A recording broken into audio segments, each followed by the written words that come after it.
Hello everyone, and welcome. Today, we're diving into the fascinating world of redox reactions. I'm excited to take you through this important topic, which is fundamental to understanding many processes in chemistry. On this first slide, you'll see the title, Redox Reactions, along with a brief overview of what we'll cover. We'll explore how oxidation and reduction work together, look at real-world examples, and understand their significance in science and everyday life. So, let's get started and uncover the key concepts behind these essential reactions. Let's begin by understanding that oxidation-reduction reactions, or redox reactions for short, are fundamental to many processes in chemistry. These involve the transfer of electrons between substances, which leads to changes in their oxidation states. On this journey, we'll explore several key concepts. First, we'll look at the development of the idea behind oxidation and reduction reactions, helping us see how these concepts evolved over time. Then, we'll delve into what exactly oxidation and reduction mean, both in terms of electron transfer and changes in oxidation numbers. We'll examine the rules for assigning oxidation states, which are essential for identifying what gets oxidized and what gets reduced in a reaction. This leads us to the concept of oxidation number, a way to keep track of electrons in compounds. Understanding the rules for determining oxidation numbers, including common oxidation states and the IUPAC nomenclature, will help us analyze complex reactions more systematically. We'll also look at how to identify oxidizing and reducing agents in various reactions, which is crucial for predicting reaction outcomes. Next, we'll explore different types of redox reactions, including disproportionation reactions, where a single substance is both oxidized and reduced. We'll also discuss some limitations of oxidation numbers and how to balance redox reactions effectively using the half-reaction method. Furthermore, we'll consider how electrode processes relate to redox reactions, including the concepts of standard electrode potentials, which indicate the tendency of a species to be reduced. Finally, we will cover non-redox reactions to understand what distinguishes them from redox processes, and look at special cases like fractional oxidation numbers and the paradoxes they sometimes present. Throughout the presentation, I will connect all these points to give you a comprehensive understanding of oxidation and reduction, emphasizing their importance in both theoretical and practical chemistry. Now, let's look at all redox reactions. These reactions always involve the transfer of electrons from one atom to another. This electron transfer is what makes them unique and fundamental. When electrons move, it changes the oxidation states of the atoms involved. These types of reactions are also called oxidation-reduction reactions, or redox reactions for short. Understanding this transfer is key because it helps us grasp how energy is released or absorbed during these processes. And as we'll see later, this energy release, especially in spontaneous redox reactions, can be harnessed for various practical applications. Let's take a look at these two reactions. The first one is CuO in solid form reacting with hydrogen gas. In this reaction, copper oxide is reduced to copper metal, and water vapor is produced. This is an example of a reduction reaction, where oxygen is removed from an oxide compound.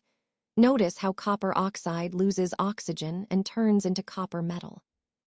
The second reaction involves iron, Roman III, oxide reacting with carbon monoxide gas. Here, iron oxide is reduced to metallic iron, and carbon dioxide gas is formed. Again, this showcases a reduction process, where oxygen is being removed from the iron oxide. These reactions highlight a key concept. Reduction involves the removal of oxygen from a compound, often resulting in a metal forming from an oxide. Understanding these processes is fundamental because they connect to how metals are extracted and purified. It's also important to see how these reactions are interconnected with oxidation reactions, where oxygen is gained by a substance. So, in summary, reduction reactions are characterized by the loss of oxygen, transforming metal oxides into pure metals, which is a core idea we'll explore further as we develop our understanding of oxidation and reduction. Let's explore what oxidation and reduction really mean. Reduction can be thought of as the removal of oxygen or any electronegative element from a substance, or alternatively, the addition of hydrogen or an electropositive element. Essentially, reduction involves gaining electrons or decreasing the oxidation state.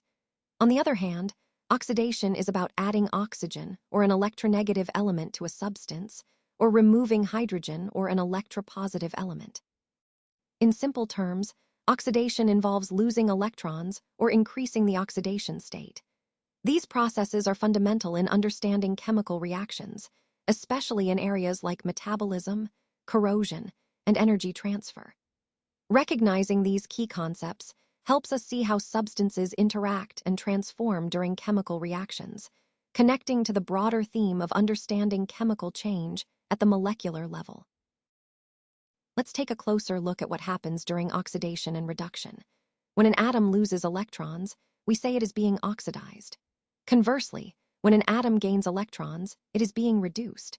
For example, in the reaction Cl2 plus 2E right arrow 2Cl, chlorine gas gains electrons and is reduced to chloride ions. On the other hand, when sodium reacts as Na right arrow Na plus plus 1E, sodium loses an electron and undergoes oxidation. It's important to understand that these processes are connected. Whenever one atom loses electrons, another must accept them. This transfer of electrons from one atom to another is what we call a redox reaction. To convert a free element into an ion, it either needs to gain or lose electrons. For instance, sodium metal loses an electron to become Na+, while chlorine gains electrons to become Cl. Overall, oxidation and reduction are fundamental concepts because they help us understand how electrons move in chemical reactions, which is essential to many processes in chemistry and beyond. So, to understand what makes an oxidizing or reducing agent, let's look at their roles in a chemical reaction.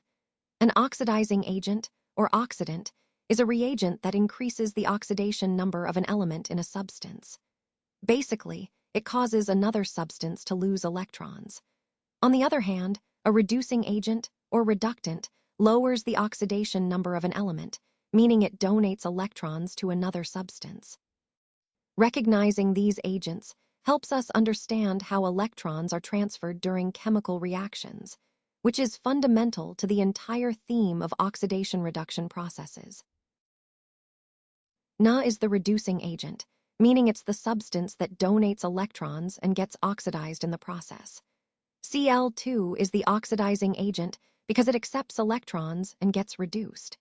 In this specific reaction, two sodium atoms each lose an electron to become Na+ ions, while the Cl2 molecule gains those electrons to form chloride ions. Remember, the key idea here is that the oxidizing agent contains the element that is reduced, which in this case is Cl2. Conversely, the reducing agent contains the element that is oxidized, which is Na. It's important to note that whenever oxidation occurs, meaning an atom loses electrons, another atom must be gaining those electrons, which is reduction. These processes always happen together. They're like two sides of the same coin. This interconnectedness is fundamental to understanding oxidation, reduction, or redox reactions. It's all about the transfer of electrons, which drives many chemical processes around us. All right, let's look at this example to understand oxidation and reduction better. On the left, we see the methane molecule, CH4, reacting with oxygen, O2. During this process, carbon in methane goes from an oxidation state of -4 to +4 in carbon dioxide, CO2.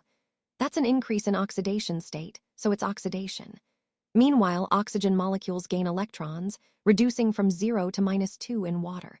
So oxygen is reduced. The key idea here is that reduction happens when an atom's oxidation state decreases, meaning it gains electrons. Conversely, oxidation occurs when an atom's oxidation state increases, meaning it loses electrons.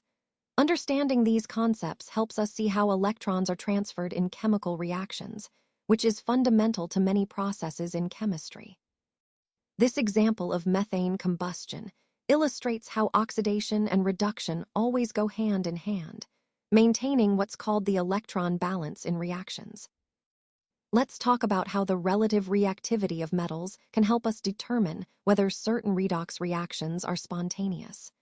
Essentially, if a reaction is spontaneous, it means it can occur naturally without needing external energy input. However, just because a reaction is energetically favorable doesn't mean it will happen immediately. Sometimes the activation energy, the energy barrier that must be overcome for the reaction to proceed, can be so high that the reaction occurs very slowly, making it practically insignificant in real time.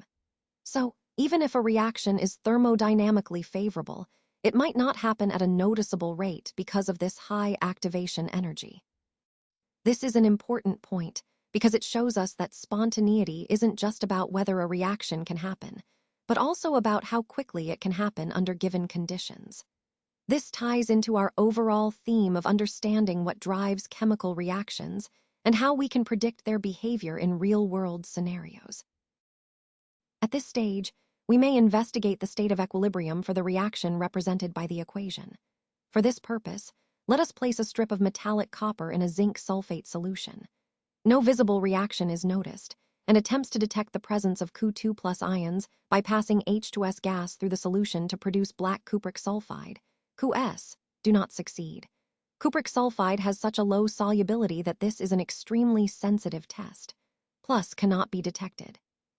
Hence, the equilibrium for the reaction favors the products over the reactants. In this reaction, zinc has lost electrons to form Zn2+, and therefore zinc is oxidized. Evidently, now if zinc is oxidized, releasing electrons, copper ions are reduced by gaining electrons from zinc. The reaction between metallic zinc and the aqueous solution of copper nitrate is as follows. Place a strip of metallic zinc in an aqueous solution of copper nitrate for about 1 hour. You may notice that the strip becomes coated with reddish metallic copper and the blue color of the solution disappears.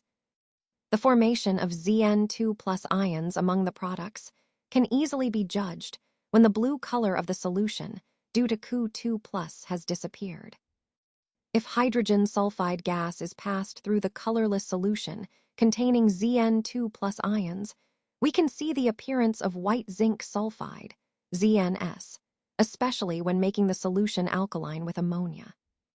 Now, moving on to electron transfer reactions. These are fundamental to understanding how oxidation and reduction processes work in chemistry. Throughout this process, electrons are transferred from one species to another, driving many reactions we see in everyday life and industrial processes.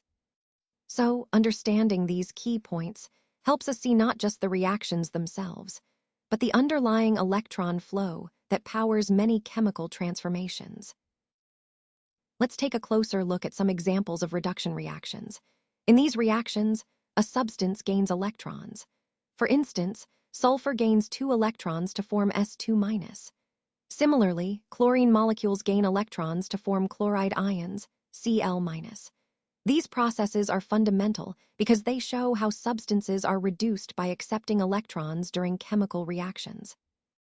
Understanding these reduction reactions is key to grasping the overall concept of electron transfer, which is central to oxidation reduction, or redox reactions. As we move forward, keep in mind that reduction always involves gaining electrons, and this process is paired with oxidation, where electrons are released. Today, I want to talk about stock notation, which is a very important way we represent oxidation states in chemistry.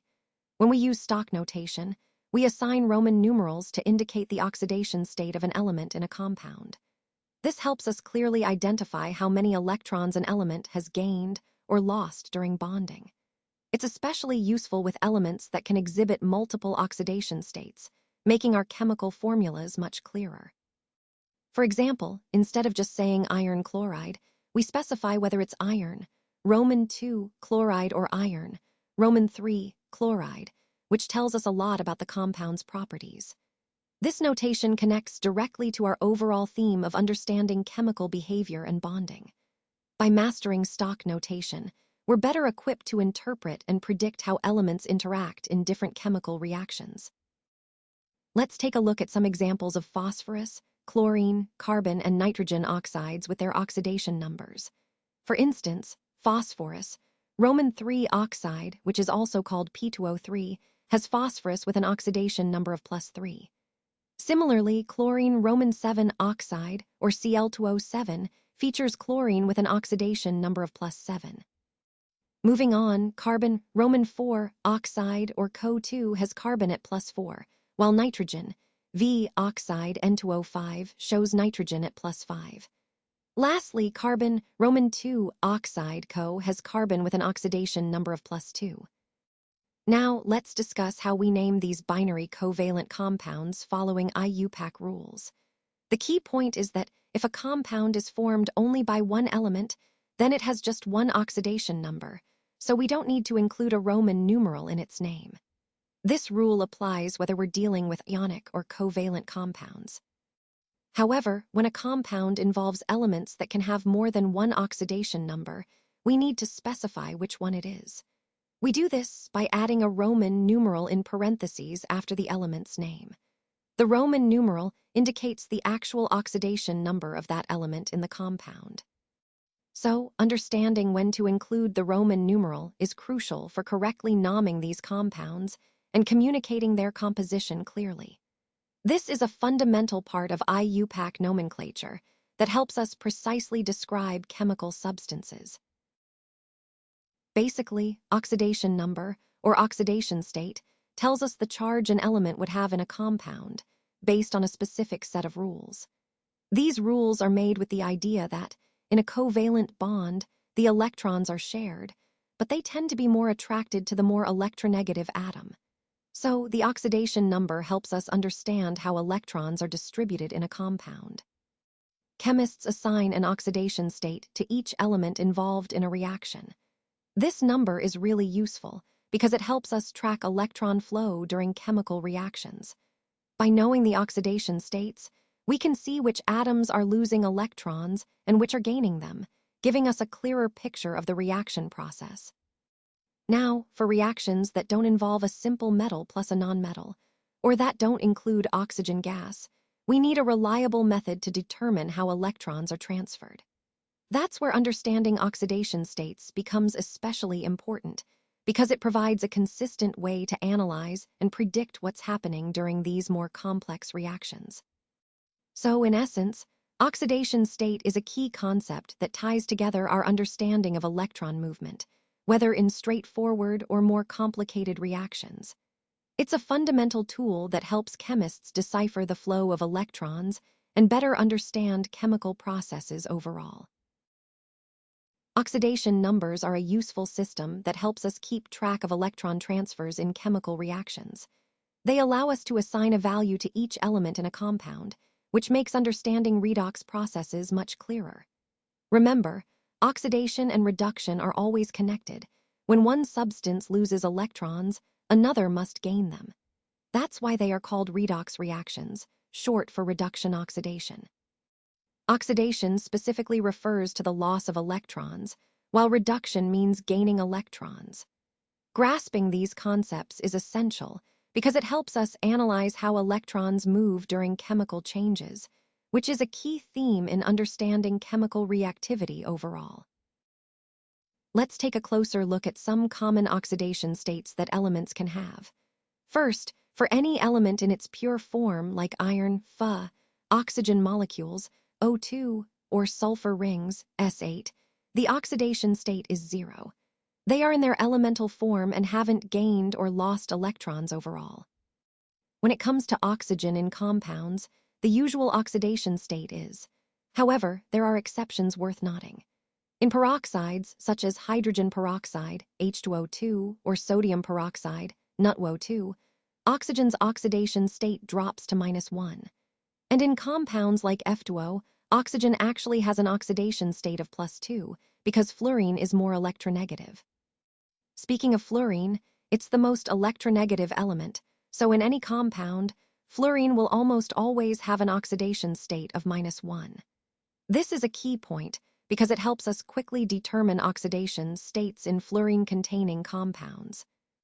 Now, looking at hydrogen, in most cases, hydrogen has an oxidation state of +1, like in water or acids. But there are important exceptions, such as in metal hydrides like sodium hydride, NaOH. Here, hydrogen is -1 because metals tend to lose electrons, and hydrogen acts as if it gains electrons. Finally, for halogens like chlorine, bromine, and iodine, their oxidation states depend on what they are bonded to. If they are bonded to less electronegative elements, such as sodium chloride, NaSal, they usually have a negative oxidation state, typically -1.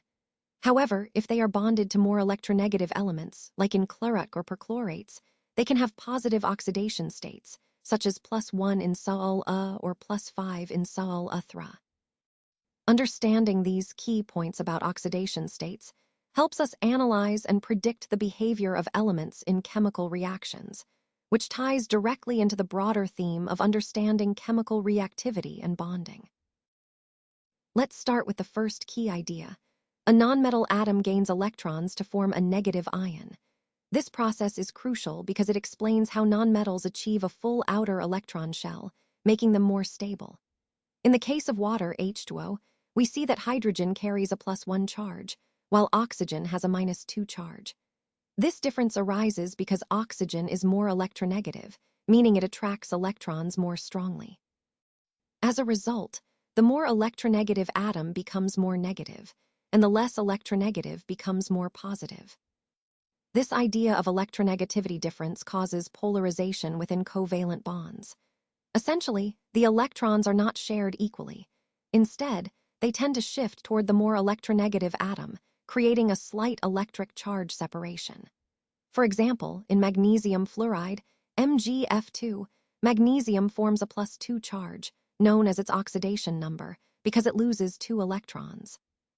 Fluorine, on the other hand, gains electrons and is assigned a -1 charge, consistent with its oxidation number. Now let's talk about metal atoms. Unlike nonmetals, metals tend to lose electrons to form positive ions, or cations.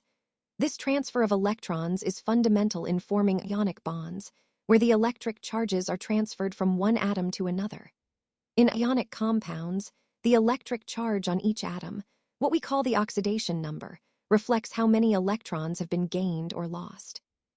So, to sum up, oxidation numbers are a way to describe how many electrons an atom has gained or lost in a compound or ion.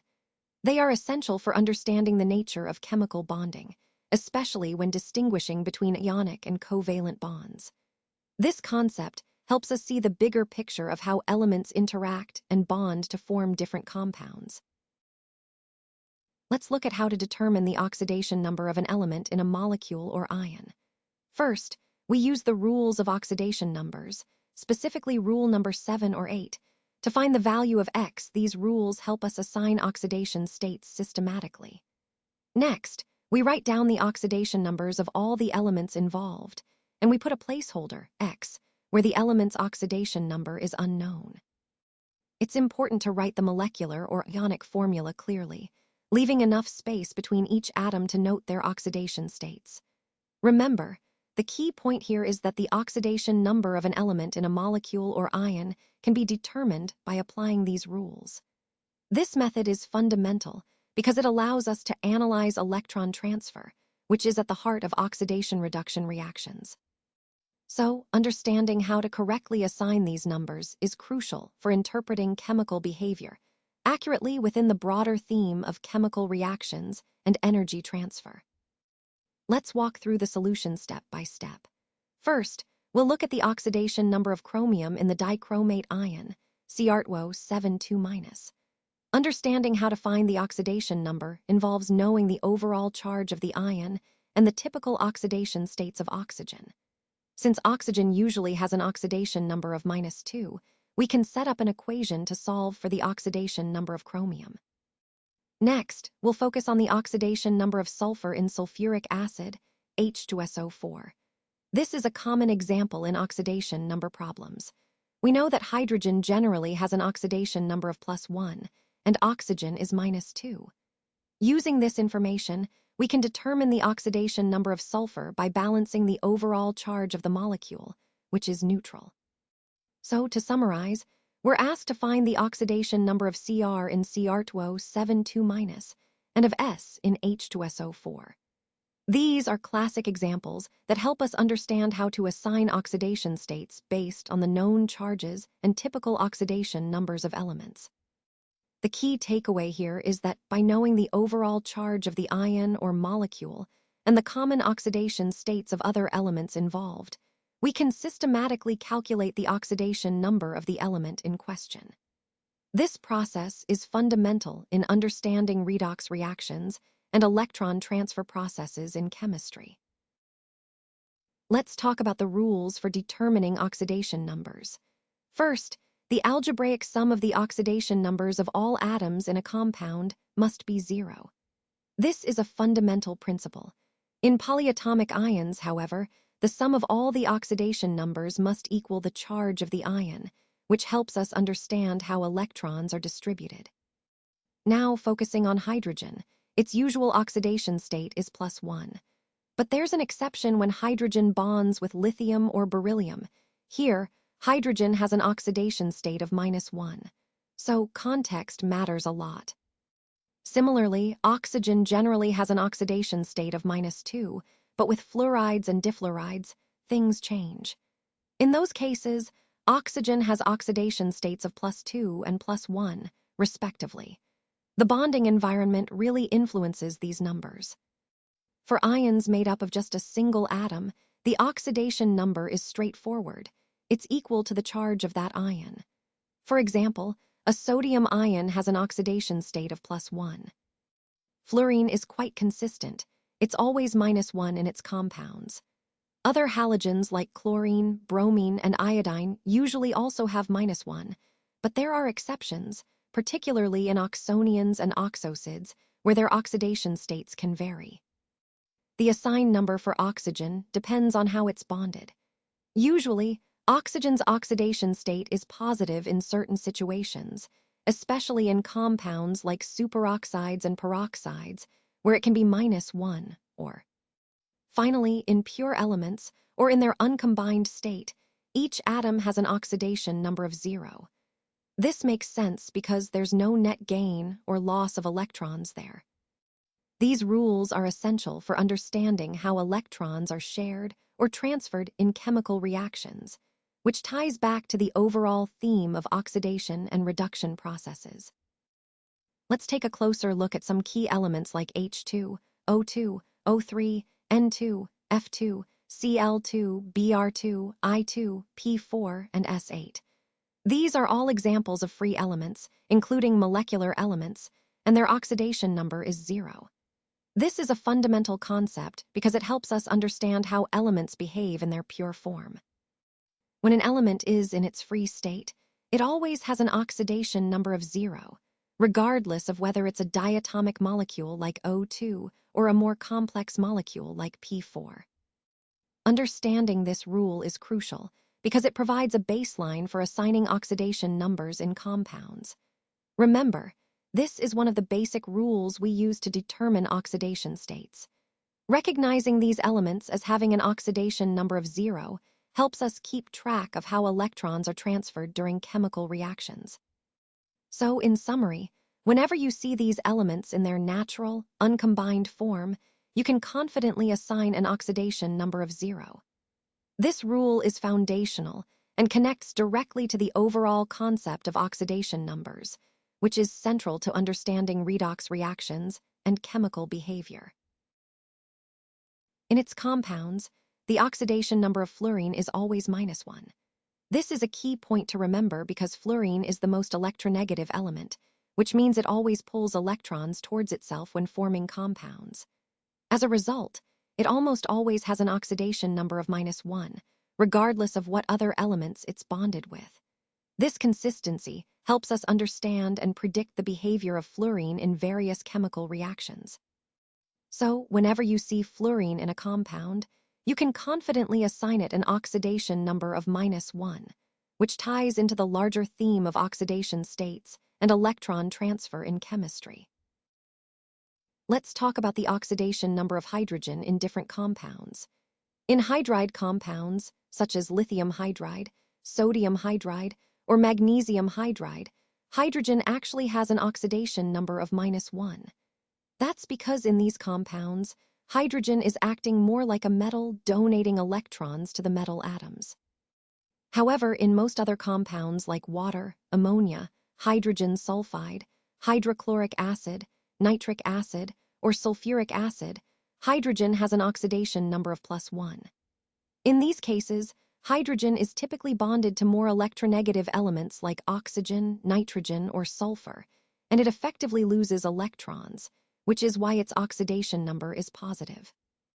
A key point to remember is that except for hydride compounds, those where hydrogen is bonded to metals, the oxidation number of hydrogen is always +1. This consistency helps us understand and predict how hydrogen behaves in various chemical reactions. So, in summary, hydrogen can have different oxidation states depending on the type of compound, but in most cases, especially with nonmetals, it's +1. It's important to keep this in mind as we analyze chemical formulas and reactions to understand the electron transfer involved. Let's take a look at some key points about nonmetals and their oxidation states. First, notice that the nonmetals higher up on the table, like fluorine, hydrogen, and oxygen, tend to take priority when assigning oxidation states. This means that in compounds, their oxidation states follow specific rules. For example, fluorine almost always has an oxidation state of -1, as seen in carbon tetrafluoride, CF4. Hydrogen, on the other hand, typically has an oxidation state of +1, like in methane, CH4. Oxygen usually has an oxidation state of -2, as in carbon dioxide, CO2. If we look at the halogens in group 7A, they also tend to have an oxidation state of -1, such as in carbon tetrachloride, CCl4. Moving to group 6A, sulfur in CS2 has an oxidation state of -2, and in group 5A, nitrogen in ammonia, NH3, has an oxidation state of. These rules help us determine the oxidation states in various compounds systematically. Remember, the overall goal is to understand how electrons are shared or transferred in chemical reactions, which is essential for balancing equations and understanding chemical behavior. Connecting this to our broader theme, mastering these rules for nonmetals is crucial for predicting compound properties and reactivity. Let's take a look at these two reactions. The first one, S2, AC right arrow SS, is a reduction process where sulfide ions in solution gain electrons and form solid sulfur. The second one, Al-S, right arrow Al3+, AC, is an oxidation process where aluminum metal loses electrons to become aluminum ions in solution. The key point here is that oxidation involves the loss of electrons, while reduction involves the gain of electrons. These two processes always occur together in what's called a redox reaction. Understanding these concepts helps us see how electrons are transferred during chemical reactions, which is essential for grasping the bigger picture of how reactions proceed and how energy is transferred. So, in summary, oxidation is about losing electrons, and reduction is about gaining electrons, and they happen simultaneously in every redox process. Let's take a closer look at Table 8.1, which shows the oxidation numbers of several elements in Group B. As you can see, these elements have different oxidation states, which is quite common for transition metals and some post-transition metals. For example, zinc, or Zn, typically has an oxidation number of +2. Silver, Ag, usually shows a +1 oxidation state. Copper, Cu, can exist as +1 or +2, depending on the chemical context. Gold, O, interestingly, can be found in +1 and +3 states. Iron, Fe, commonly appears as +2 and +3, and lead, Pb, can have +2 or +4 oxidation numbers. The key point here is that many of these metals can exist in multiple oxidation states, which is important because it influences how they react chemically. For instance, zinc mostly stays at +2, but copper can switch between +1 and +2, depending on the reaction conditions. Now, an example to illustrate this concept is the reduction process. When a metallic element gains electrons, its oxidation number decreases. a process we call reduction. For example, in the reaction Cl2G converting to 2Cl, chlorine goes from 0 to -1, which is a reduction. Understanding these oxidation numbers helps us predict how these elements will behave in chemical reactions, especially redox reactions, which are fundamental in many industrial and biological processes. This ties back to the broader theme of how elements interact and change during chemical reactions. Let's take a closer look at some common monoatomic ions and their oxidation numbers. The S2- ion, for example, has an oxidation number of -2. This reflects its charge, indicating it has gained 2 electrons. Similarly, the Cl- ion carries an oxidation number of -1, meaning it has gained 1 electron to become negatively charged. Moving to the positive side, the Fe3+ ion has an oxidation number of +3, showing it has lost 3 electrons. The Ba2+ ion's oxidation number is +2, indicating a loss of 2 electrons. And finally, the Na+ ion has an oxidation number of +1, which is typical for alkali metals.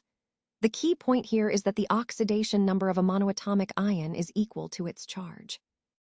Understanding these charges helps us track electron transfer in chemical reactions and is fundamental to grasping oxidation reduction processes. Now, let's talk about the limitations of oxidation numbers. One key point to remember is that oxidation numbers cannot be assigned to a specific species within a molecule or compound.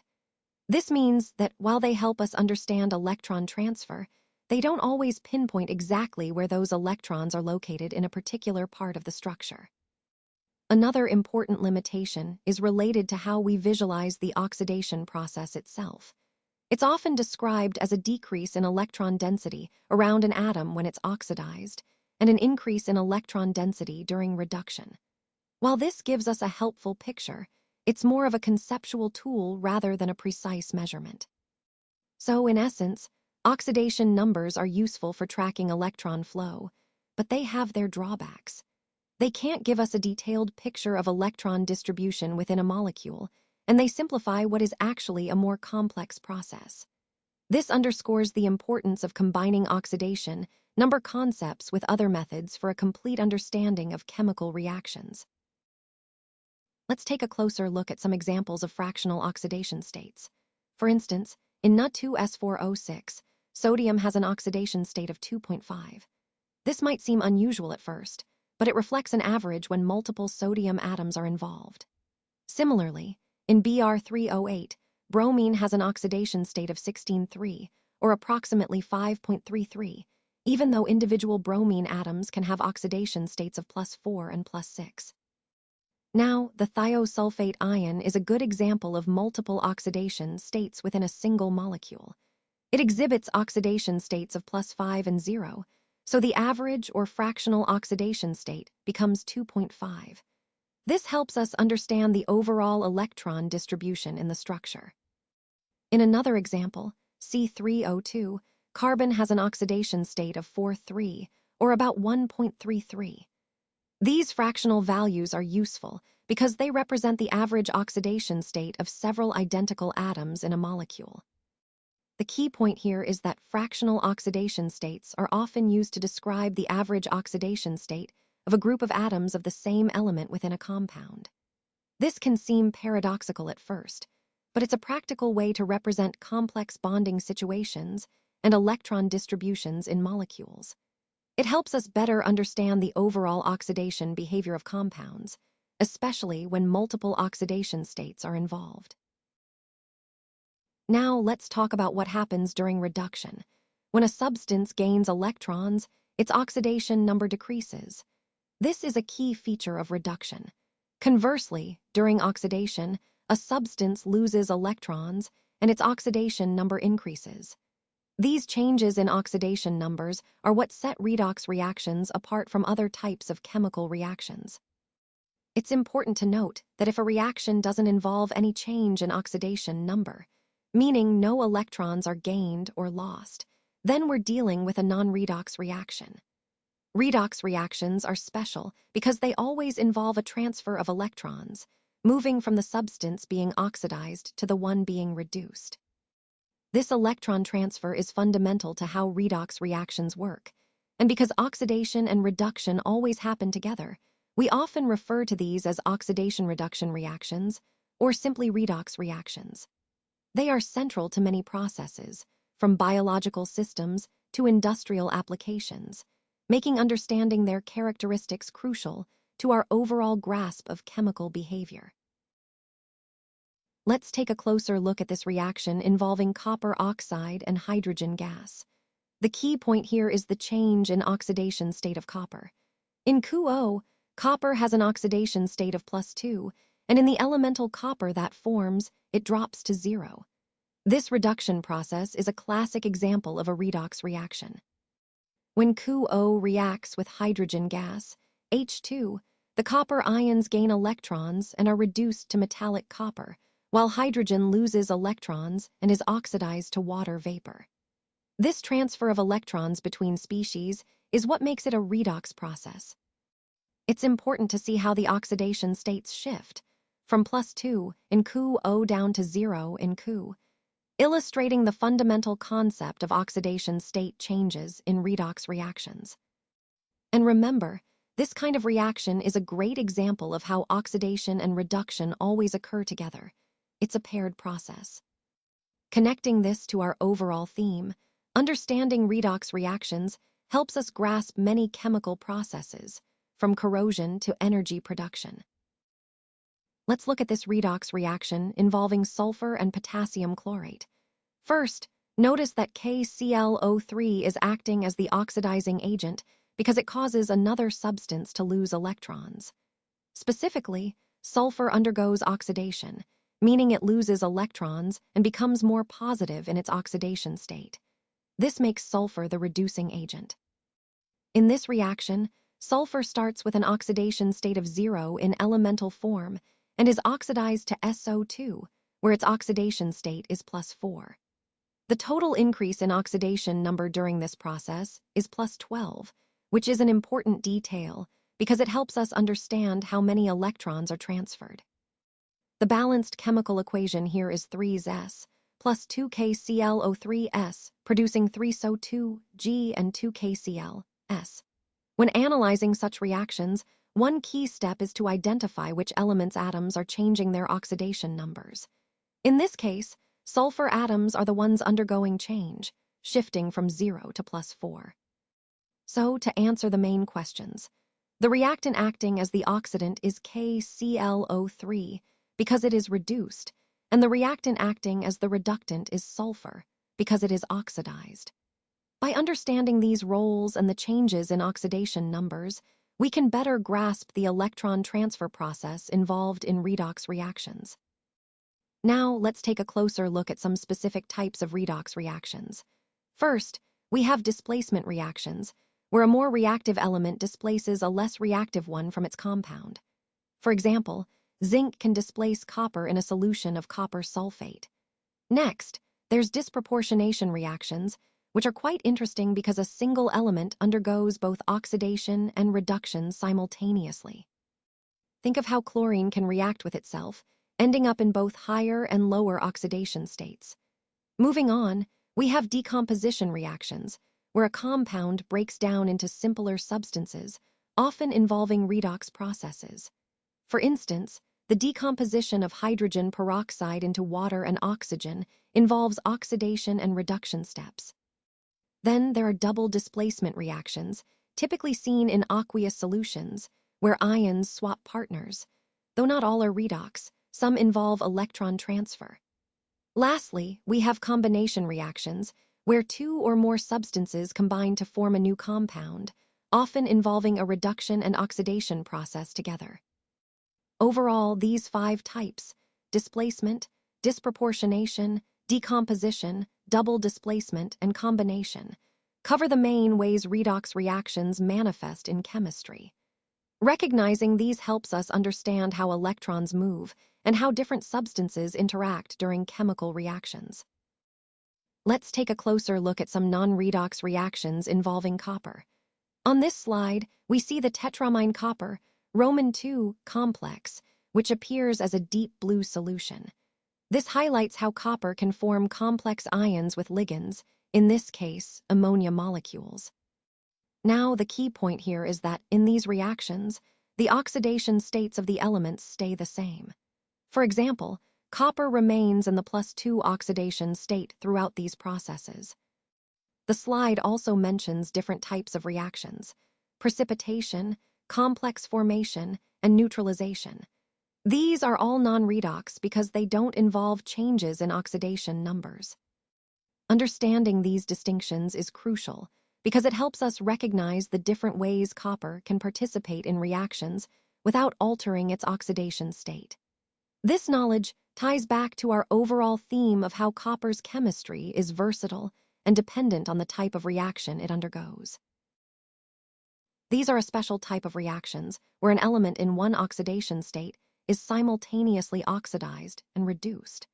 What makes these reactions unique is that the same substance acts as both the oxidizing and reducing agent at the same time. One of the reacting substances in a disproportionation reaction always contains an element that can exist in at least 3 different oxidation states. This ability to switch between multiple oxidation states is what drives the reaction forward. Understanding these reactions helps us see how elements can undergo complex changes within a single process, which ties into the broader theme of oxidation reduction chemistry and the versatility of elements in different chemical environments. An auto-redox reaction is a fascinating type of chemical reaction where reduction and oxidation happen simultaneously within the same substance or reactant. This process is also known as disproportionation. Essentially, a single substance acts both as a donor and acceptor of electrons. This means part of the reactant gets reduced while another part gets oxidized, all within the same molecule or ion. Recognizing auto-redox reactions helps us understand how certain elements behave in different chemical environments, especially in processes like the decomposition of hydrogen peroxide or the oxidation of chlorine. Connecting this to our overall theme, it highlights the dynamic nature of redox chemistry and how elements can undergo complex transformations even within a single compound. Let's take a closer look at how the oxidation state of chlorine changes in this reaction. Initially, in chlorine gas, Cl2, the oxidation state of chlorine is 0. When it reacts with sodium hydroxide, it forms sodium chloride, NaCl, where chlorine has an oxidation state of -1. This is a reduction, since the oxidation state decreases from 0 to -1. However, in the same reaction, some chlorine is converted into sodium hypochlorite, NaClO, where the oxidation state of chlorine is +1. This indicates an oxidation process, as the oxidation state increases from 0 to +1. So what's happening here is a classic example of an auto-redox reaction, where chlorine simultaneously gets reduced and oxidized. The overall reaction can be summarized as Cl2 gas reacts with NaOH solution to produce both NaCl and NaClO, along with water. This dual change in oxidation states highlights the fascinating nature of redox reactions, how one element can undergo both reduction and oxidation in a single process. It really underscores the importance of understanding oxidation states to grasp how elements behave chemically. And of course, this reaction ties back to our broader theme of how elements interact and transform through redox processes, which are fundamental to many chemical applications. Let's walk through the key steps for balancing redox reactions using the half-reaction method. First, you want to write separate half-reactions for oxidation and reduction. This helps isolate the processes and makes balancing easier. Next, assign oxidation numbers to all species involved so you can identify which substances are being oxidized and which are being reduced. Once you've identified the half-reactions, combine the half-reactions and balance the remaining atoms. Focus on atoms that change during the process, making sure they are balanced on both sides. After that, determine how many electrons are transferred in each half-reaction and balance the electrons accordingly, ensuring the overall charge is balanced. Finally, check your work carefully. Make sure both the atoms and the charges are balanced in the combined reaction. This step is crucial to verify that your redox equation is correctly balanced. These are the fundamental steps to systematically balance redox reactions through the half-reaction method. Let's take a closer look at these example reactions. First, we have the reaction where manganese dioxide reacts with hydrobromic acid to produce manganese bromide, bromine, and water. Here, MnO2 is acting as the oxidizing agent because it gains electrons, while HBr is the reducing agent since it loses electrons. Next, consider the reaction involving hydrogen sulfide, nitrate ions, and protons, which yields sulfur, nitrogen monoxide, and water. In this case, H2S is the reducing agent because it donates electrons, and NO3 is the oxidizing agent because it accepts electrons. Understanding which substance is oxidized and which is reduced in each reaction helps us identify the oxidizing and reducing agents. Recognizing these agents is crucial for predicting reaction outcomes and for understanding the overall electron transfer process. Connecting this to the broader theme, identifying oxidizing and reducing agents allows us to analyze reaction mechanisms more deeply and to control reactions in practical applications like batteries, corrosion prevention, and chemical syntheses. Let's start by understanding that batteries are actually voltaic cells.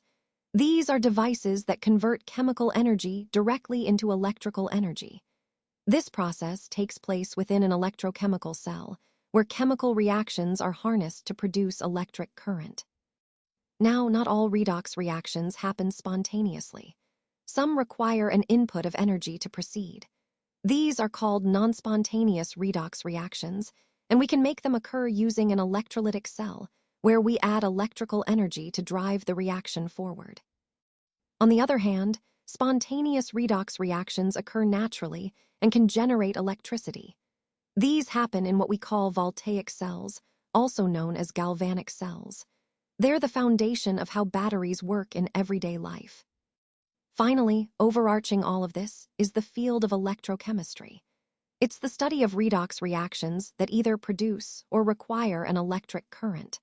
Understanding these concepts helps us see how chemical energy can be converted into electrical energy and vice versa, which is fundamental to many technologies we rely on daily. Let's talk about the voltaic cell and its electrodes. The electrode where plating occurs during electroplating is called the cathode. It's interesting to note that this electrode actually gains weight in the electrolytic cell because metal cations are attracted to it and get reduced, forming a solid metal layer. You'll find that the cathode is connected to the negative end of the battery in an electrolytic cell, which helps drive this reduction process. On the other hand, the anode is the electrode where oxidation takes place. It loses weight because the material is oxidized and released into the solution as anions. The anode is connected to the positive end of the battery, attracting negatively charged anions. Understanding these roles is crucial because they highlight how electrons flow through the circuit and how materials are either deposited or dissolved during electrochemical reactions. Recognizing which electrode is gaining or losing weight helps us grasp the fundamental processes happening inside these cells. In both cases, the oxidized form is placed before the reduced form. For example, we have Zn2+ and Zn, or Cu2+ and Cu. This ordering is important because it clearly shows the direction of the electron transfer. When we talk about a redox couple, we're referring to the pair of forms, oxidized and reduced, that participate in a half reaction involving oxidation or reduction. This is typically represented with the oxidized form on the left and the reduced form on the right, separated by a vertical line.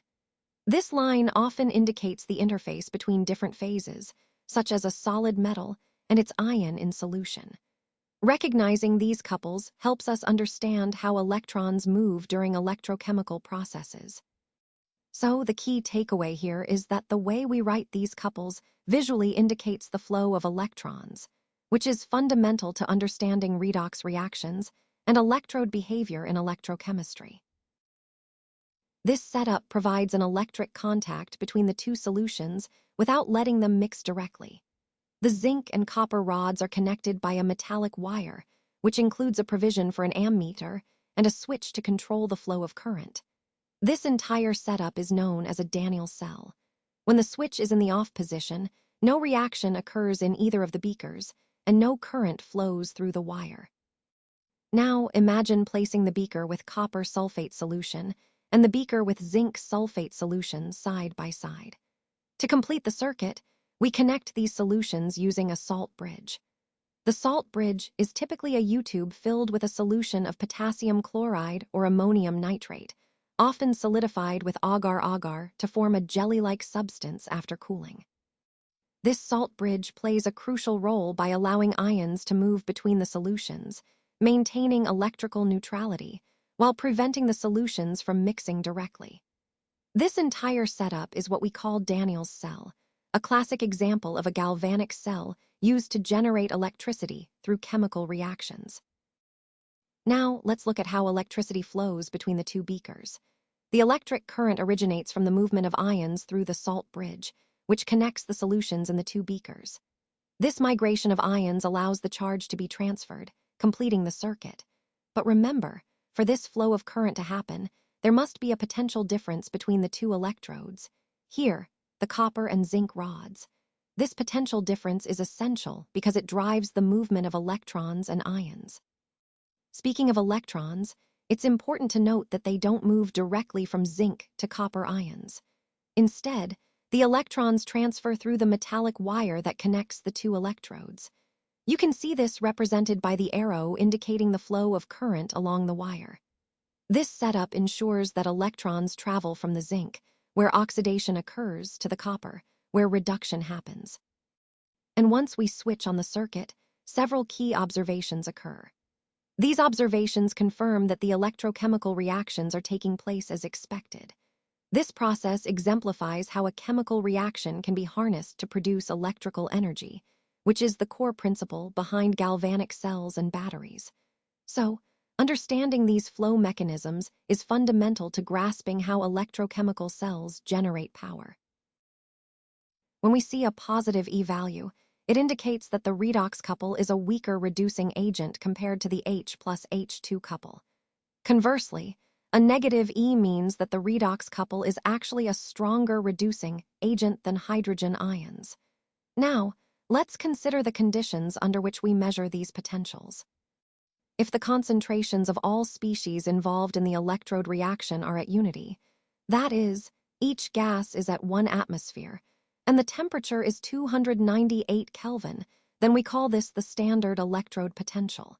We denote it by E degrees.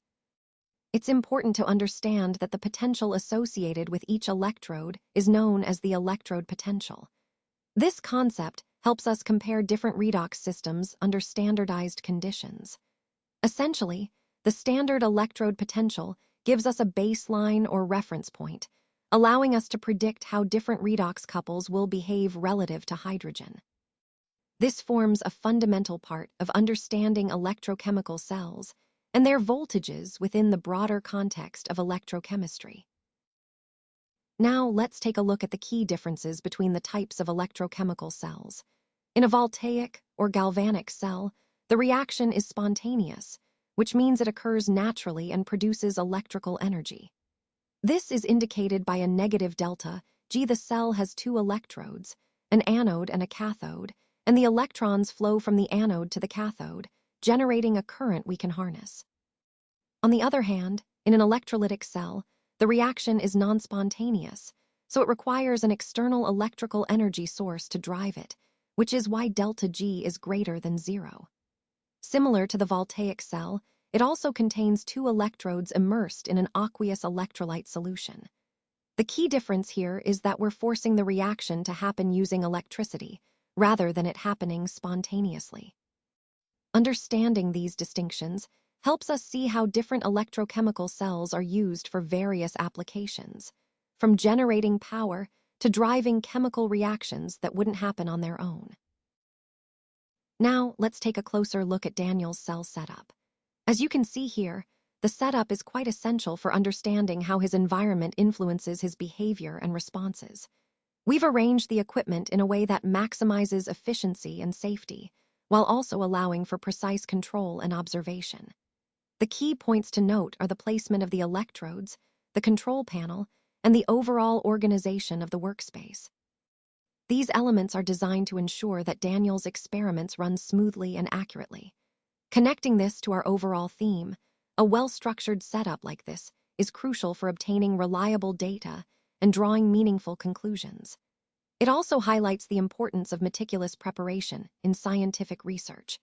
So, in essence, Daniel's cell setup is not just about the physical arrangement, but about creating an environment that supports rigorous and ethical experimentation.